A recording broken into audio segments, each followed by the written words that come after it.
This isn't rumor or speculation. It comes straight from the new State of Housing in Arizona report produced by ASU's Morrison Institute and the ARCHES Research Group. If you live here, buying or selling a home in Scottsdale right now, you need to pay close attention. The market is starting to make a noticeable shift, and it may not be what you're expecting. Some headlines might make you think we're headed towards a crash. News headlines flash across the screen. Housing crisis in Scottsdale. Arizona market in freefall. Cameras cut to an emotional Arizona governor addressing reporters, her voice trembling as she confronts the growing panic. For years, Scottsdale stood as the shining symbol of Arizona's real estate boom. Luxury homes, record prices, and unstoppable demand. Until 2025, when everything suddenly shifted. Prices dipped, listings piled up, and confidence cracked. But here's the real question: did the market truly crash? Or is this just a painful correction? If you've been keeping an eye on Arizona lately, especially Scottsdale, you've probably seen the headlines: Scottsdale market collapses. Governor breaks down over housing crisis. But what's really going on here? Is the Arizona dream finally cracking? Or are we just watching the market catch its breath after years of wild growth? Let's break this down together, because the truth, as always, is a bit more complicated and way more interesting. Not too long ago, between 21 and 23, Scottsdale was practically untouchable in the real estate world. It was the golden era of Arizona housing. Bidding wars, record-breaking home prices, and an inventory so low it almost seemed imaginary. If you were trying to buy a home back then, you probably remember how brutal it was. Houses were flying off the market within hours of being listed, sometimes with over a dozen offers in a single day. People were throwing down cash like there was no tomorrow. Homes didn't just sell at asking price. They went for $100,000, sometimes even $200,000 over asking. It was madness, but in the best way for sellers. The demand wasn't just local either. A huge wave of people was moving into Arizona, especially from states like California, Chicago, and even New York. Scottsdale, with its sunshine, golf courses, and glamorous desert lifestyle, became the ultimate escape for people tired of high taxes, cramped apartments, or cold winters. Add in Arizona's lower cost of living and booming job market, and you had the perfect storm. The governor of Arizona at the time proudly called it a model for the nation, boasting that Arizona's housing boom symbolized economic strength and post-pandemic recovery. For a while, it truly seemed unstoppable. So the absorption rate in Scottsdale right now is not great. It's only 20%. Only 20% of the homes that are on the market are selling right now. That's probably one of the worst ratios we've had in quite some time. But like every roller coaster, what goes up eventually has to come down, or at least slow down. By mid to late 2024, the signs of a shift started becoming impossible to ignore. Data showed inventory in Scottsdale rising by nearly 20% compared to the previous year, and across Arizona as a whole, the number of homes on the market shot up by around 50%. Suddenly, buyers weren't rushing anymore. They were hesitating, taking their time and negotiating harder. Homes that would have sold in 48 hours a year before were now sitting for 90 days or more. Sellers who had once been in full control started losing leverage. It wasn't just the average homes feeling the pinch. The luxury market, the ones priced above $2 million, was hit the hardest. During the blazing hot years, these high-end properties were status symbols, snapped up by cash buyers from Los Angeles or Silicon Valley. But as 24 rolled into 25, the heat wasn't just metaphorical, it was literal. Scottsdale's summer temperatures soared, but the real estate market cooled off dramatically. Many wealthy buyers disappeared for the season, and those who were still shopping became far more cautious. Luxury listings lingered, and some owners had to slash their prices just to attract attention. And that's when the political pressure began to boil. The governor, once celebrated for Arizona's booming housing market, suddenly found herself in the hot seat. Reporters pressed her about rising affordability concerns, middle-class families priced out of their own cities, and the growing fear that the Scottsdale dream was collapsing. For months, her administration had downplayed the possibility of a market correction, insisting that Arizona's fundamentals, strong job growth, business expansion, and migration would keep everything stable. But when the numbers kept trending down, the criticism became impossible to ignore. By early 2025, frustration had reached a tipping point. Local residents began accusing the government of ignoring the struggles of working families. Many argued that the focus on luxury development and out-of-state buyers had left middle-class Arizonans behind. Renters complained that the supposed affordable housing initiatives were too little, too late. Builders, on the other hand, started slowing down new projects, fearing that the market was becoming oversaturated. It was the perfect storm of politics, economics, and emotion. Then came the moment that went viral, the governor's press conference. Standing at the podium, visibly emotional, she addressed the people of Arizona about the Scottsdale housing market's downturn. Cameras rolled as she admitted that the state was facing one of the toughest housing challenges in recent memory. Her voice cracked as she spoke about families struggling to keep up with mortgages, first-time buyers losing hope, and the deep responsibility her office felt to fix it. Critics called it a breakdown. Supporters called it a moment of honesty. Either way, it was clear that the governor was facing both a political and personal reckoning. But here's the thing, was it really a crash, or was it simply a long overdue correction? Many real estate experts say it's the latter. After years of unsustainable price growth, what Scottsdale is experiencing now might actually be healthy. Inventory levels, while higher, are still below the long-term average. A balanced market usually means about 6 months of supply, but Scottsdale is hovering around 3 to 4 months. That means there's still demand, just not the frenzied, overheated kind we saw in 21. Prices are flattening, not free-falling. The market isn't dead, it's just catching its breath. Still, the ripple effects are undeniable.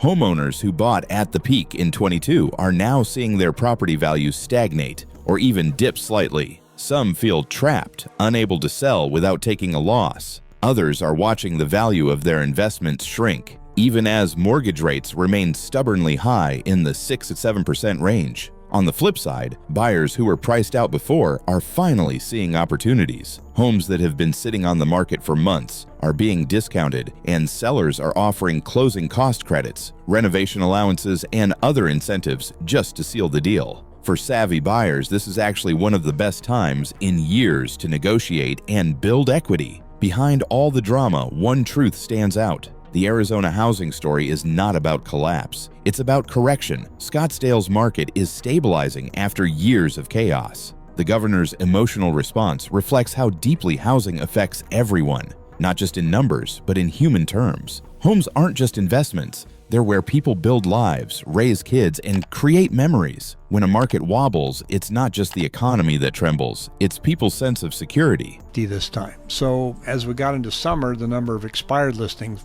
went down. The number of homes that went back on market has been holding fairly steady week after week, so there's no anomaly there. So, is Scottsdale really crashing? Not exactly. It's changing, evolving, and returning to something more sustainable. For buyers, that means more room to breathe. For sellers, it's a reminder that presentation, pricing, and patience matter more than ever. And for the governor, whose tearful address made national headlines, it's a wake-up call that even the strongest markets can't stay overheated forever. If you've been following what's happening in Arizona lately, you've probably seen the dramatic headlines splashed across your feed. Scottsdale market collapses, or Arizona's bubble finally bursts. They make it sound like the entire state is crumbling overnight. But like most sensational stories, the truth behind the so-called crash is far more complicated and far less catastrophic.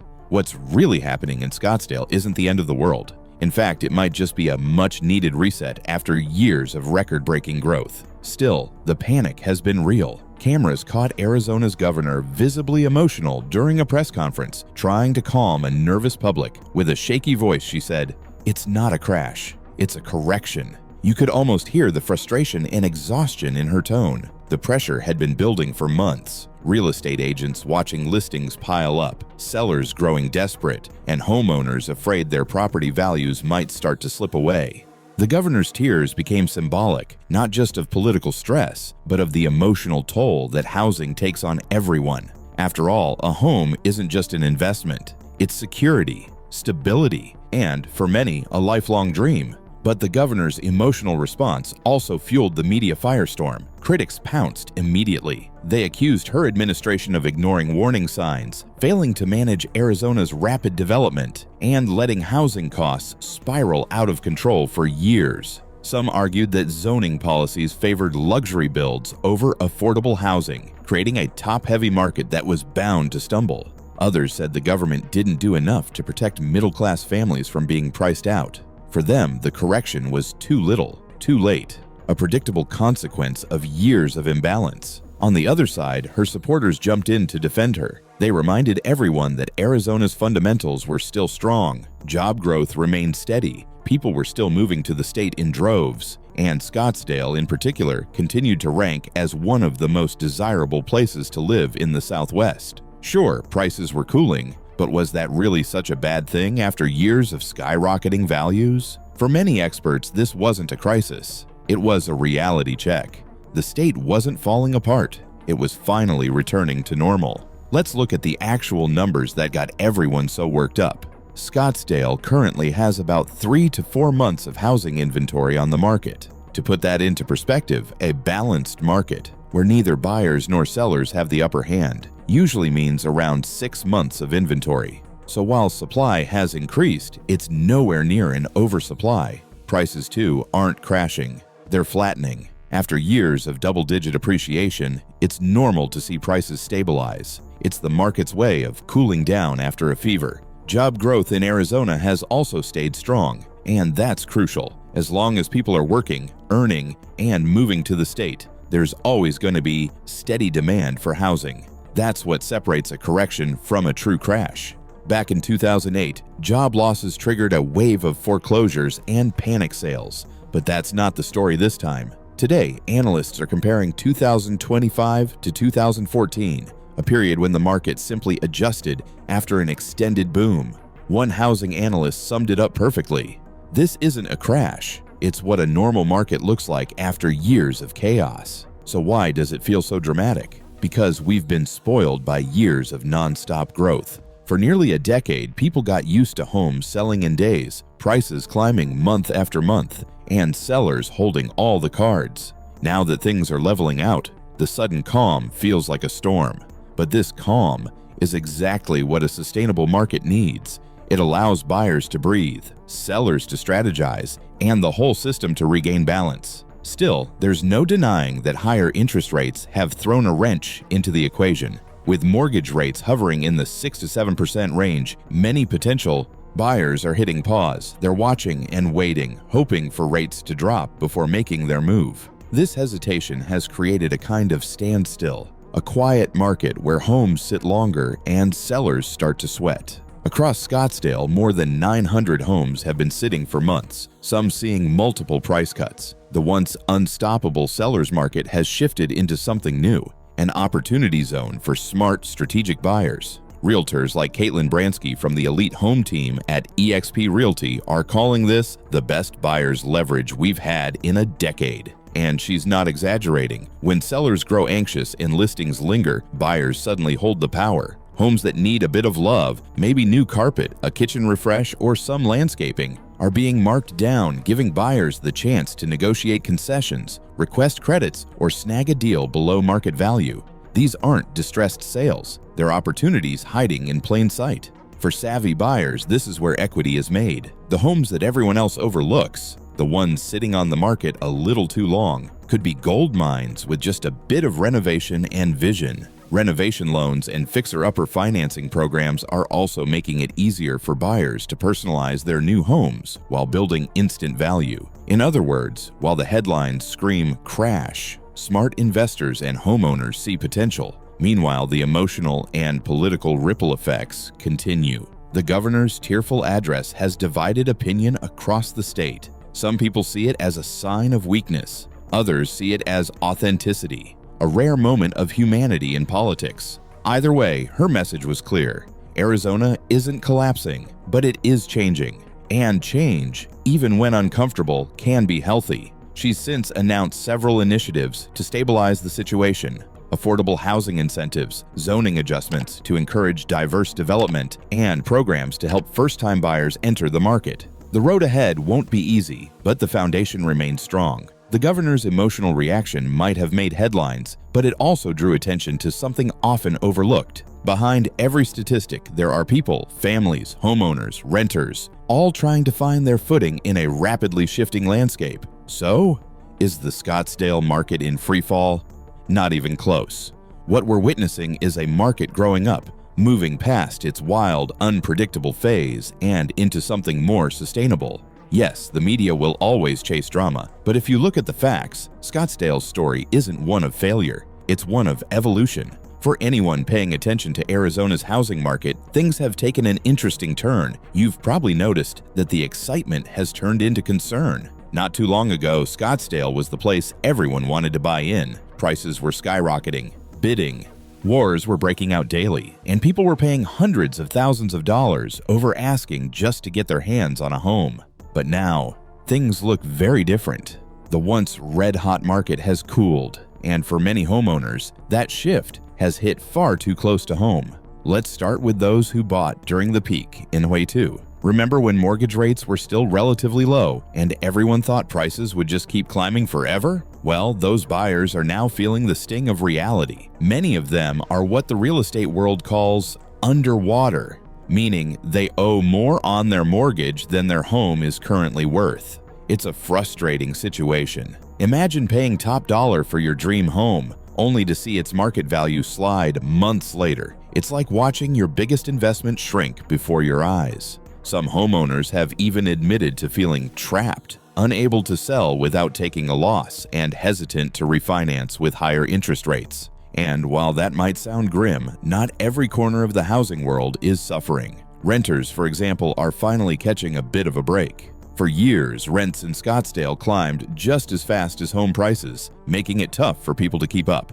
But now, with more homes on the market and some buyers stepping back, supply has started to even out. That means rent growth is slowing down. It's not exactly cheap. Scottsdale will never be a bargain city, but renters aren't facing the same kind of suffocating price hikes they were a year or two ago. In some neighborhoods, landlords are even offering move-in specials or flexible lease terms, something that would have been unthinkable during the height of the frenzy. The shift in the market has also forced local builders to change their game plan. During the boom, developers couldn't build luxury homes fast enough. Gated communities, massive estates, and high-end condos were popping up everywhere. But now, that focus is starting to shift. Builders are realizing that the demand for smaller, more affordable homes is growing. They're scaling back, designing townhomes, starter homes, and modest single-family properties that appeal to middle-income families and first-time buyers.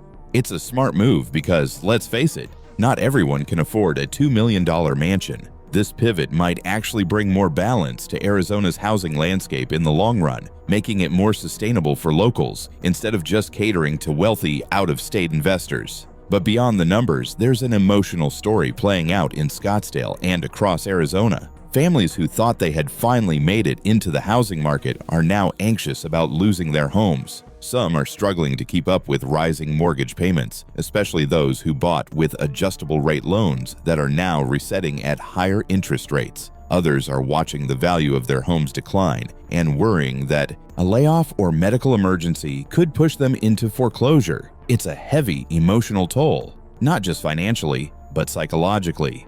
The fear of losing a home isn't just about money. It's about stability, pride, and the sense of accomplishment that home ownership represents. At the same time, there are those who see this shift as a long overdue correction. For years, the housing market felt out of control. Prices were racing ahead of wages, and local families were being priced out of neighborhoods they'd lived in for generations. To them, this cool down feels like balance returning to an overheated system. They see it as a reset, a chance for ordinary buyers to have a fair shot again.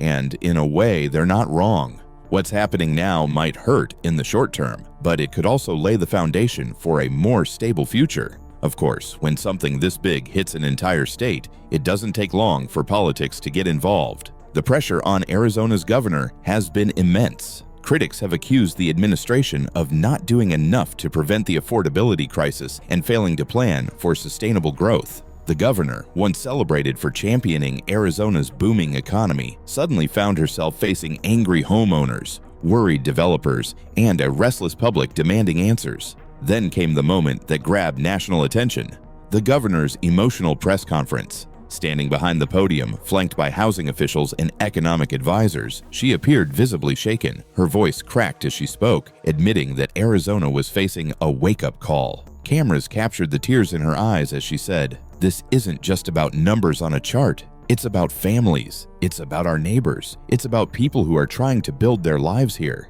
It was a rare moment of vulnerability in politics, and it struck a chord with many Arizonans who were living the struggle firsthand. But it wasn't just emotion, it was also action.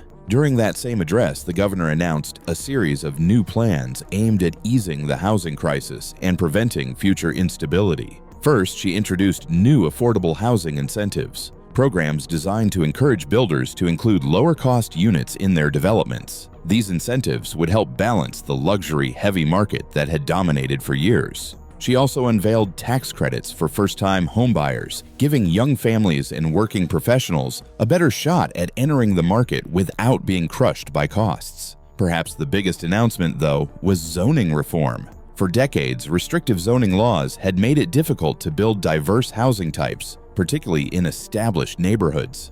The governor's new proposal sought to change that, allowing for more flexible development that could increase supply without sacrificing community character. It was a bold move, and not everyone was on board, but it sent a clear message: Arizona was ready to rebuild smarter. As she closed her speech, the governor wiped away tears and said something that would end up quoted in nearly every major newspaper the next morning: "We're not giving up on Scottsdale. We're rebuilding smarter." It was both a promise and a challenge, a reminder that even in moments of uncertainty, there's room for resilience. In the days that followed, the governor's emotional moment became the talk of the state. Some praised her for showing honesty and compassion, while others dismissed it as political theater. But no matter which side people fell on, one thing was undeniable: the housing crisis had forced Arizona to face some uncomfortable truths. The era of unchecked growth and easy money was over. What comes next will depend on how leaders, developers, and residents adapt to a new reality, one where stability and sustainability matter more than speed and spectacle. So yes, the governor broke down, but maybe she wasn't breaking down from failure. Maybe it was from the weight of responsibility, the burden of knowing how many lives are tied to every home sold, every loan approved, every neighborhood reshaped, and maybe that's what Arizona needs right now.